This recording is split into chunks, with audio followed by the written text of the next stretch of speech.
स्वागत है आपका ग्रेट हेल्प की एक और सबसे बेहतरीन वीडियो में। आज की इस वीडियो में हम जानने वाले हैं कि आप किस प्रकार से जज बन सकते हैं। जज बनने के लिए एग्ज़ाम कौन और कब कंडक्ट करवाता है, इस एग्ज़ाम को किस तरीके से पास किया जाता है, क्या एलिजिबिलिटी क्राइटेरिया होना चाहिए आपका इस एग्ज़ाम को देने के लिए, आप कितने पढ़े लिखे होने चाहिए, आपकी उम्र कितनी होनी चाहिए और एक जज की सैलरी कितनी होती है, ऐसी ही कई सारी चीज़ें।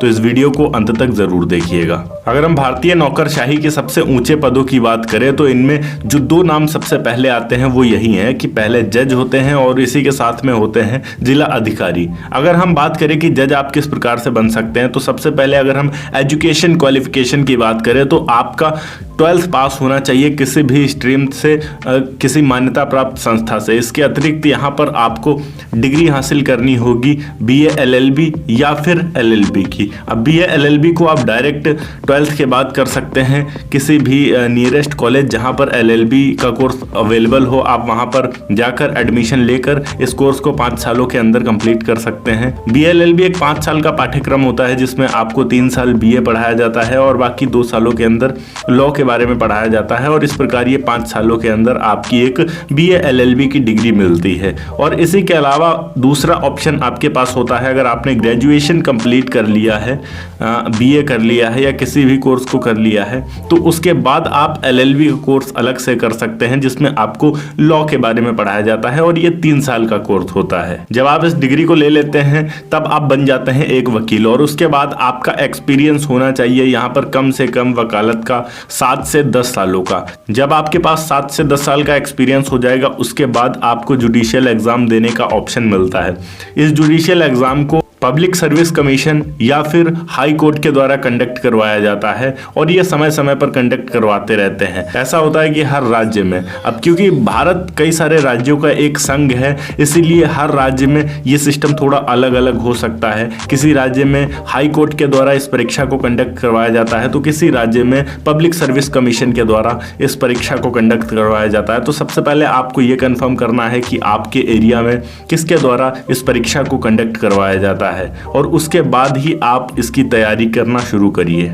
इस एग्ज़ाम को टोटल 3 भागों में करवाया जाता है। सबसे पहले होता है प्रिलिमिनरी मतलब कि प्राथमिक परीक्षा और उसके बाद होता है मेंस एग्ज़ाम जो मुख्य परीक्षा होती है और उसके बाद होता है आपका इंटरव्यू मतलब साक्षात्कार, मतलब सामने बैठ के आपसे बातचीत करेंगे। ये समझेंगे कि आप अलग अलग केस के हिसाब से किस प्रकार अपनी प्रतिक्रिया देंगे और किस प्रकार फैसला करेंगे, आप किस सिचुएशन में क्या करेंगे। इस ऐसे कई सारे सवाल आपसे पूछे जाते हैं इंटरव्यू में। जब आप इन तीनों परीक्षाओं को पास कर लेते हैं उसके बाद आप एक जज बन सकते हैं। अगर इन सभी परीक्षाओं को देने के लिए हम उम्र की बात करें तो आपकी उम्र 62 वर्ष के अंदर होनी चाहिए, तब आप इन परीक्षाओं को दे सकते हैं। और अगर हम कम से कम उम्र की बात करें तो यहाँ उम्र मैटर नहीं करता, क्वालिफिकेशन मैटर करती है कि आपने 12th पास करने के बाद डिग्री ली हो BA LLB की या फिर BA की और उसके बाद आपका एक्सपीरियंस भी होना चाहिए 7 से 10 सालों का वकालत का।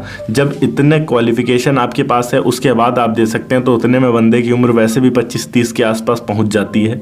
तो आप उसी हिसाब से रख लीजिए कि 30-32 साल की उम्र तक आप इस एग्ज़ाम को देने के लिए रेडी हो पाएंगे। यहाँ अगर हम एक जज के सैलरी की बात करें तो वो अलग अलग हो सकता है। जैसे डिस्ट्रिक्ट कोर्ट में अगर कोई जज है तो उसकी सैलरी अलग होगी, अगर हाई कोर्ट में है तो उसकी अलग होगी और सुप्रीम कोर्ट के जज की सैलरी अलग होती है। अगर हम डिस्ट्रिक्ट कोर्ट की बात करें तो 80,000 रुपये से लेकर 1 से 1.5 लाख रुपये तक रह सकता है। अगर हाई कोर्ट की बात करें तो 1 लाख से 2 लाख रुपये तक हो सकता है। वहीं अगर सुप्रीम कोर्ट में अगर आप जज हैं तो आपकी सैलरी 2.5 से 3 लाख रुपये के बीच तक रह सकती है। ये थी एक छोटी सी वीडियो कि आप किस प्रकार जज बन सकते हैं। अगर वीडियो अच्छी लगी हो तो वीडियो को लाइक करके चैनल को सब्सक्राइब जरूर कर दीजिएगा। मैं मिलता हूं आपको नेक्स्ट वीडियो में एक नए टॉपिक के साथ। तब तक के लिए जय हिंद, वंदे मातरम।